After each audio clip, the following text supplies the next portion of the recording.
আর 2-4টে ভালো বেগুন পেলে নিয়ে নিও তো, কটা বেগুনিও বানাবো। হ্যাঁ, উফ, সকাল সকাল বায়নার জাঁতাকলে পড়েছি রে বাবা। এই সাবধানে যেও। জয় ঠাকুর, জয় ঠাকুর। গোপাল দাদা আমাকে বাঁচাও, গোপাল দাদা আমাকে বাঁচাও, আরে আরে বাঁচাও গোপাল দাদা, ভোলা যে, আমাকে বাঁচাও। আচ্ছা আগে ভিতরে এসো দেখি।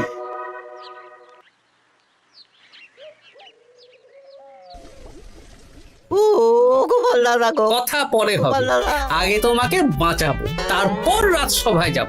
দেখি দেখি দেখি তোমার বাঁ হাতটা দেখি।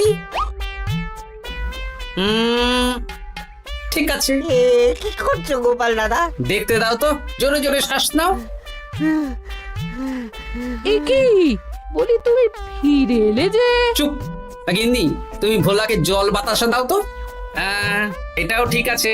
এ সব কি করছো গোপাল দাদা? না, তুমি তো বলছিলে তোমাকে বাঁচাতে, এবার তুমি যদি না মরো তাহলে কি করে বাঁচাবো বলো তো? গোপাল দাদা এই রসিকতা করো না তো। এই নাও, আগে জল বাতাসা খাও, মাথা ঠান্ডা করো, তারপর কি সমস্যা সেটা বলো। হ্যাঁ, সপ্তাহখানেক আগেই ওই একদিন দুপুরে মন্ত্রী মশাই আমার দোকানে এসে হাজির। তারপর তারপর আরে মন্ত্রী মশাই যে হঠাৎ আমার দোকানে পদ ভুলে নাকি? আমি কিভাবে আপনার সেবা করতে পারি? আরে আরে ওরকম ভাবে বলছো কেন? আগে তোমার দোকানের দুটো সেরা মিষ্টি খাওয়াও দেখি, তারপর বলবো। এই নিন খান। এ তো সামান্য রসগোল্লা। এটাই সেরা রসগোল্লা। খেয়ে দেখুন, তারপর বলুন। বাহ বাহ বাহ বাহ। কি স্বাদ, অপূর্ব। এই রসগোল্লা আমার দোকানে রাজভোগ নামে পরিচিত। মহারাজ তো সব উৎসব অনুষ্ঠানে এটাই কিনে নিয়ে যান। আর সেই জন্যই তো তোমার কাছে এসেছি ভোলা। আমার প্রায় 1002 রাজভোগ লাগবে। 1002?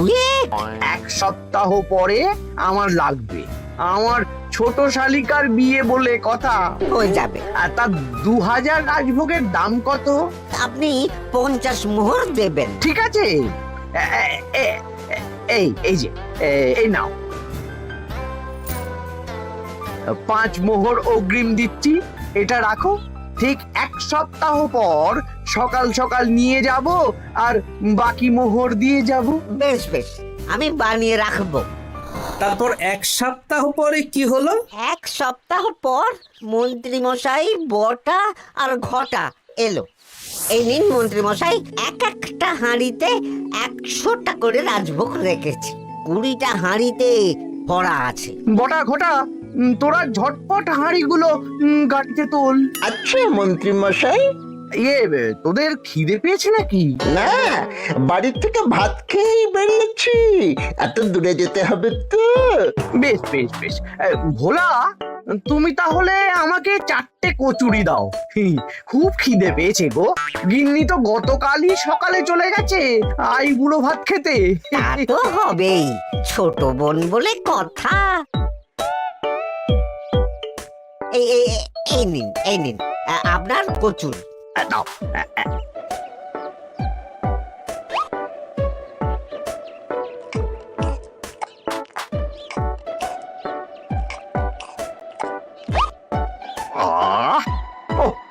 ভোলা, তোমার হাতের কোনো জবাব নেই।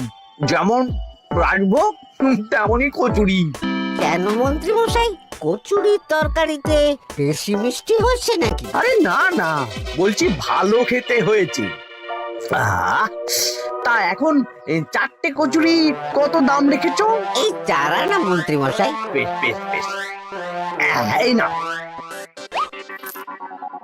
4 আনা। কচুরির দাম মিটে গেল। চল বটা ঘটা, 11 আন, গাড়ি ছোটাও। আরে ও মন্ত্রী মশাই, আমার বকেয়াটা দিয়ে যান। দাঁড়াও দাঁড়াও, কিসের বকেয়া? এই তো কচুরির দাম দিয়ে দিলাম। হ্যাঁ, আমরাও দেখেছি। কচুরি নয়, রাজভোগের বকেয়া। ওটা তো কবেই দিয়ে দিয়েছি, নইলে আমার বাড়ির জন্য বানিয়ে রাখো। আপনি তো মাত্র 5 মোহর অগ্রিম দিয়েছেন, এটা দিয়ে কি 50 মোহর কি করে হবে? আমি 50 মোহরই দিয়েছি ভোলা, তুমি ভুলে গেছো? এই আমার দেরি হয়ে যাচ্ছে, চলো চলো চলো চলো চলো। বুঝলাম, বেশ ভালোই ঠকিয়েছে। এখন আমি ওই মহাজনদের মুখ দেখাতে পারছি না গোপাল দাদা। বেশ, তুমি আমার সাথে রাজসভায় চলো, যা বিচার মহারাজই করবেন। সবই তো শুনলেন মহারাজ, এবার আপনি বিচার করুন।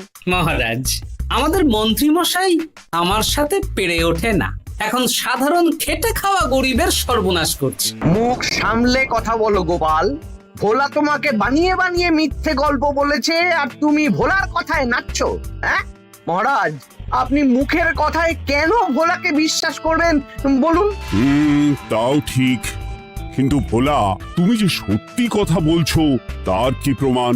আমি তো ওই অগ্রিমের রসিদ দিইনি মহারাজ, এটাই আমার ভুল। কিন্তু মহারাজ, আমার কাছে চাক্ষুষ প্রমাণ আছে যে আমি ভোলাকে পুরো প্রাপ্য অর্থ দিয়েছি। কাজটা ঠিক করলেন না মন্ত্রী মশাই? বাজে কথা বলো না গোপাল। ওপরওয়ালা থাকলে এর বিচার হবেই মন্ত্রী মশাই। হ্যাঁ, বেশি কথা বলো না। হ্যাঁ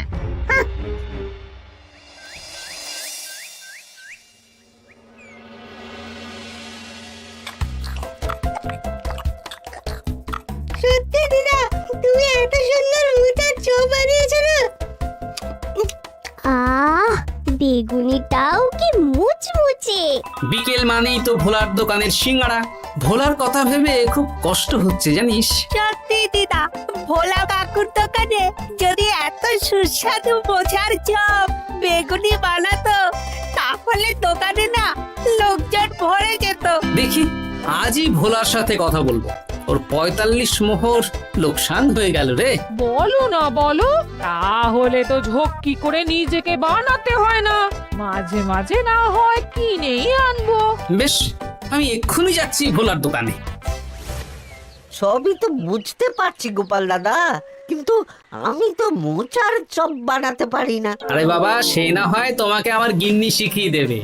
বিকেলে শুধু সিঙ্গাড়া না বেচে এর সাথে বিভিন্ন রকমের চপ, তেলে ভাজাও ভাজো, দেখো লাভ অনেক বাড়বে। হ্যাঁ, ঠিক আছে, তাহলে আজকে আমি ওই দোকান বন্ধ করে মা ঠাকুরনের কাছে যাব রান্না শিখতে। এসো এসো এসো।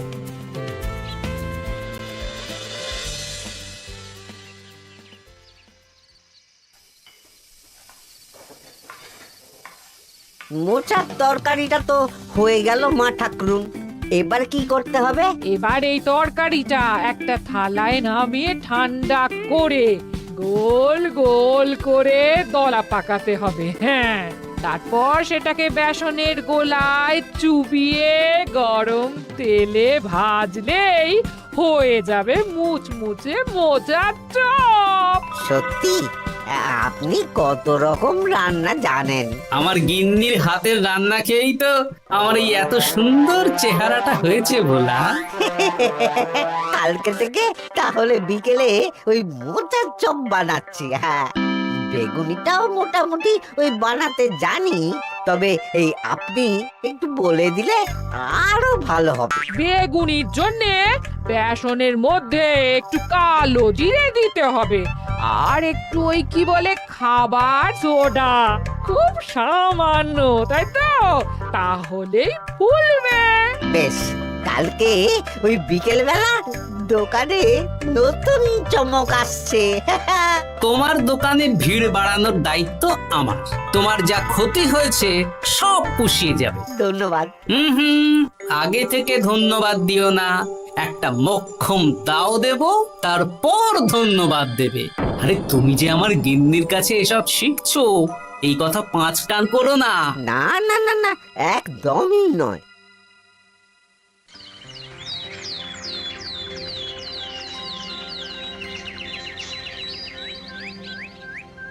আসুন আসুন, আজকে থেকে আমার দোকানে বিকেলের নতুন চমক, মোচার চপ আর বেগুনি। দেখে যান, চেখে যান, বেগুনি মোচার চপ একবার মুখে পড়লে খাবেন গপাগপ। আসুন আসুন। দাদা, আমাকে 4টে মোচার চপ আর 4টে বেগুনি একটু ঠোঙায় ভরে দেবে? আমি আমি বুড়ো মানুষ, আমাকে দুটো বেগুনি দেবে বাবা। বাড়িতে গিয়ে আমার মুড়ির সাথে মুড়ি দিয়ে খাবো। ভোলার তো ভাগ্য খুলে গেল মন্ত্রী মশাই। বলিস কি? আপনি এত বড় ঠকানোর পরেও ভাগ্য খুলে গেল। ভোলার দোকানে লোক কিলবিল করে আসছে। ভোলা আজকে থেকে বিকেল বেলায় মোচার চপ আর বেগুনি বিক্রি করছে, আর গোপাল ভোলার হয়ে লোক ডাকছে। শুধু কি নামেই কাটছে নাকি সত্যি সত্যি ভালো খেতে? এই তো একজনকে দিয়ে আনিয়েছি, খেয়েই দেখুন। বাহ, সত্যি ভালো খেতে দেখছি। বেশ যত্ন নিয়ে বানিয়েছে মনে হচ্ছে। আমার শাশুড়ি আমার এসব তেলে ভাজা খেতে খুব পছন্দ করে। কি? তা ওনাকে একদিন ডেকে খাওয়ান না। হ্যাঁ, শ্বশুর বাড়ির সম্পত্তিটা হাতানোর জন্য শাশুড়িকে হাতে রাখতে হবে। দেখি একদিন নিমন্ত্রণ করব, ভালো মন্দ খাওয়াবো, একদম চপ মিষ্টি ছানার কোপ্তা সব খাওয়াবো।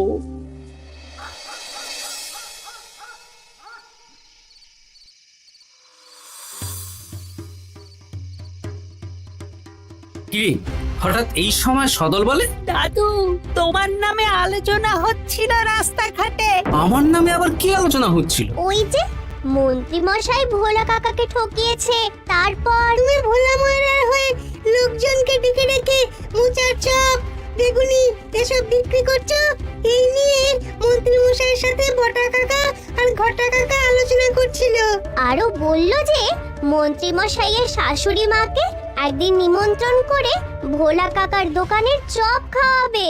আরে বাস, এত তাড়াতাড়ি এমন একটা সুযোগ পেয়ে যাব এটা তো ভাবতেই পারিনি রে। হ্যাঁ, কি সুযোগ দাদু? সে তোদের পরে বোঝাবো, আগে তোদের দিদাকে কিছু বুঝিয়ে বলতে হবে। শোনো গিন্নি, তোমাকে কাল পুকুর ঘাটে একটা কাজ করতে হবে। কি কাজ? পুকুর ঘাটে মন্ত্রী মশাইয়ের গিন্নি এখন আসেন কিনা বলো তো? রোজই আসেন। খুব ভালো, খুব ভালো। দুদিন আগেই তো গুলটের মায়ের সাথে তুমুল অশান্তি করেছেন। হ্যাঁ, তুমি আগামীকাল ওনাকে ডেকে কিছু কথা বলবে। কি কথা? শোনো, বুদ্ধিটা ভালোই দিয়েছো। হ্যাঁ, বলছি গিন্নি, তোমার মা তো অনেক দিন হলো আমাদের বাড়িতে আসেন না। তা তো ঠিক, আসলে বয়স হয়েছে তো, এত দূর একা একা আসতে ভয় পায়। এ বাবা, এমন করিতকর্মা জামাই থাকতে একা আসবে কেন? তুমি বলো কবে নিয়ে আসতে হবে, আমি গরুর গাড়ি পাঠিয়ে দেবো। তাহলে কালকেই নিয়ে এসো, অনেকদিন মাকে দেখিনি। বেশ বেশ, আমি বটা ঘটাকে পাঠিয়ে দেবো। শুধু একবার আমার নামে সম্পত্তিটা লিখে দিক, তারপর আমাকে আর দেখে কে।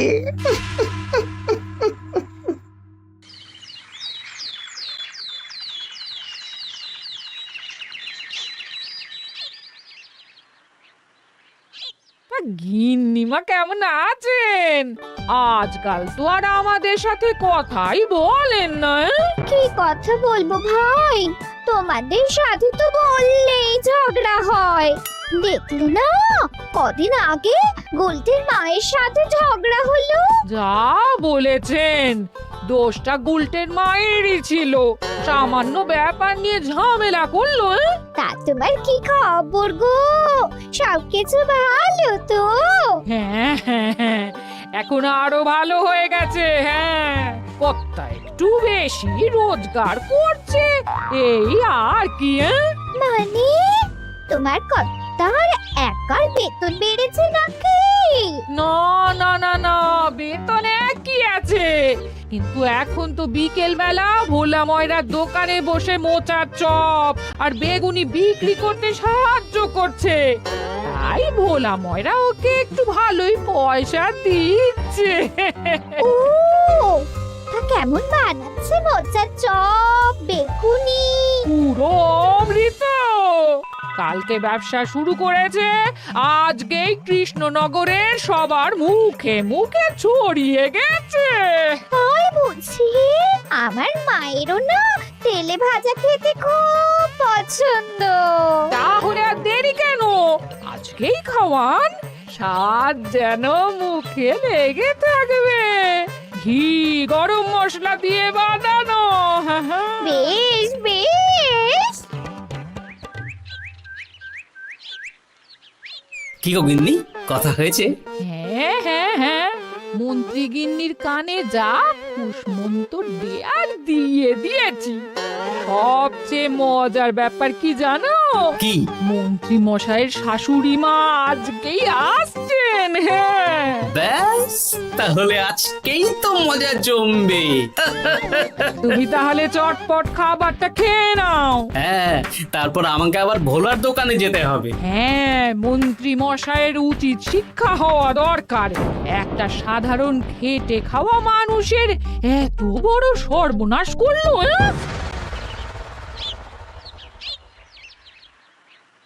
কি বলা, কি করছো? এই তো বিকেলের ব্যবস্থাই করছি। মোচার চপের সব কাজ শেষ, এখন ওই বেগুন কাটছি। শোনো, তোমার সাথে একটা গোপন কথা আছে। কি কথা গো গোপাল দাদা? আজ বিকেলে মন্ত্রী মশাই বা ওনার সাঙ্গপাঙ্গ কেউ একটা আসবে। চপ মিষ্টি যা নেবে তার মধ্যে হলে একটা ওই আলাদা ছোট ঝুড়ি রাখছি। এবারে জমবে মজা। আসুন দাদা আসুন, সেরার সেরা মোচার চপ, দুর্দান্ত স্বাদ। ভোলার দোকানের চপের কাছে বাকি সবাই বাদ। দাদা, আমাকে 6টা মোচা চপ দেবেন দেখি, দক্ষিণ গ্রাম থেকে আসছি।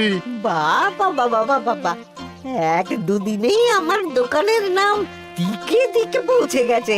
তার বলতে আসুন দাদা, আসুন দিদি, আসুন সবাই মিলে চপ বেগুনি মিষ্টি খান, চিবিয়ে কামড়ে গিলে।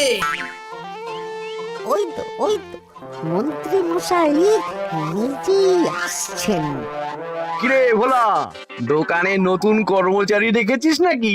বাজে কথা বলবেন না মন্ত্রী মশাই, কোনো কাজই ছোট নয়। যাকগে যাক, বেশি কথা না বাড়িয়ে আমাকে 6টা মোচার চপ, 6টা বেগুনি আর 12টা রসগোল্লা দে তো। আরে বা বিনামূল্যে দিতে পারবো না। আরে না না, পয়সা এনেছি। মোট কত হয়েছে বল? 1 মোহর 7 আনা। এই নে, ধর ধর। আপনি বসুন, একদম গরম ভেজে দিচ্ছি। বেশ বেশ, তাই দে। আমি ওই দোকানের ভেতর থেকে রসগোল্লাগুলো আনছি। এই নিন মন্ত্রী মশাই রসগোল্লা। এই তো চপ বেগুনিও ওই লাল হয়ে গেছে, একদম গরম গরম ঠোঙায় ভরে দিচ্ছি। বাড়ি গিয়ে জমিয়ে খাওয়া দাওয়া হবে। সবাই আসুন, দেখুন এই দোকানে রাজ্যের মন্ত্রীও কিনছেন। আসুন আসুন।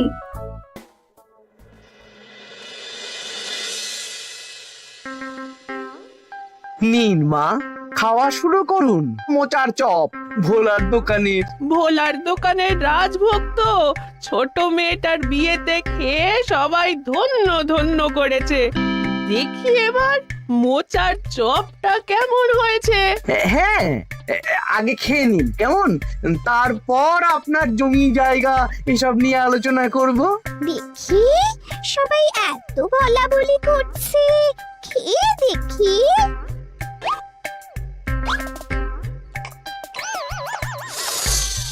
ওরে বাবারে, ওরে বাবারে, কি ঝাল রে! ও মা গো, কি ঝাল গো! চলে গেল চলে গেল চলে গেল চলে গেল! আগুন জ্বলছে! ওরে বাবারে, ও মা কি ঝাল রে! ও মা, কি ঝাল দেখি তো। ঝাল!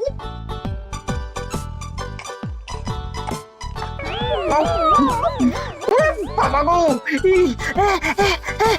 এ তো আগুন ঝাল। ওরে বাবারি, ওরে বাবারি। এই তো মিষ্টি মিষ্টি মিষ্টি মিষ্টি এই যে এই রসগোল্লাটা খাই কই কই দেখি দেখি দেখি রসগোল্লা দেখি। আহ, আহ, আহ, আহ, এ কি রে এই পেটটা গুড়গুড় করছে কেন রে? ওরে বাবা রে, এবার তো মনে হচ্ছে ছুটতে হবে রে। ও জামাই, তুমি এ কি এনেছো গো? ওরে বাবারে, আমারও তো পেটটা গুড়গুড় করছে, আমাকেও এক্ষুনি কল ধরে যেতে হবে। ও, আগে আমি আমি আগে যাব। ওরে বাবা গো, এক্ষুনি এক্ষুনি হয়ে যাবে।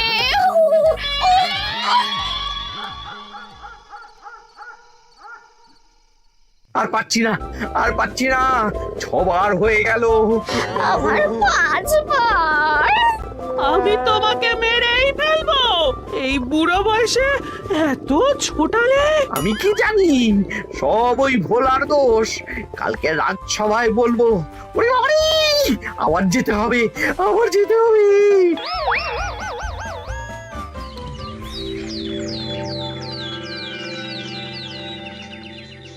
আমি নির্দোষ মহারাজ, আমি নির্দোষ। মন্ত্রী মশাই এসব বানিয়ে বানিয়ে বলছেন। হ্যাঁ, ভোলার দোকানের সবাই সুখ্যাতি করছে, শুধু মন্ত্রী মশাই আর ওনার পরিবারই নিন্দা করছে। বিশ্বাস না হলে কাল যারা যারা ভোলার দোকান থেকে চপ, বেগুনি, মিষ্টি কিনেছে তাদেরকে ডাকা হোক। হ্যাঁ, ডাকা হোক। আমার তো কোনো অসুবিধে হয়নি মহারাজ। দারুণ স্বাদ, দারুণ। আজকে ভাবছি আবার কিনবো। আমি তো দক্ষিণ গ্রাম থেকে এসে নিয়ে গেছি, জমিয়ে মুড়ি দিয়ে খেয়েওছি, কোনো ঝাল ছিল না। এ কি মন্ত্রী, তাহলে সবাই এক কথা বলছে আর তুমি আরেক কথা বলছো? এবার বুঝতে পারছেন তো মহারাজ, মন্ত্রী মশাই এইভাবেই লোককে মিথ্যে কথার জালে ফাঁসায়। ভোলার 45 মোহর এখনো দেয়নি, এখন ভোলার ব্যবসা দেখে হিংসে করছে। না না না না না, আমাদের চপে সত্যি ঝাল ছিল, আর রসগোল্লা খাওয়ার পরে পেট খারাপ শুরু হয়ে গেল। তাহলে নিশ্চয়ই মন্ত্রী মশাই নিজেই উল্টো পাল্টা মিশিয়েছেন। এই সেনাপতি আর প্রহরী, তোমরা এক্ষুনি মন্ত্রীকে বন্দি করো আর কারাগারে ভরে দাও। ও মহারাজ, আমি মানছি আমি ভোলাকে 45 মোহর না দিয়ে ঠকিয়েছি, কিন্তু আমি এসব কিছু চপে মিষ্টিতে মেশাইনি। আমাকে কারাগারে ভরবেন না। এই তো নিজের মুখেই স্বীকার করে নিয়েছেন। আসলে মন্ত্রী মশাইকে দিয়ে এই একটা সত্যি বলানোর জন্য ভোলা আর আমি মিথ্যে বলেছি মহারাজ। চপে লঙ্কা আর রসগোল্লায় জোলাপ মিশিয়ে দেওয়া হয়েছিল আমারই বুদ্ধিতে। নয়, হ্যাঁ। আমি তোমাকে ছাড়বো না। কারাগার থেকে মুক্তি পেলে তো ধরবেন, তারপর ছাড়বেন কি ছাড়বেন না দেখা যাবে।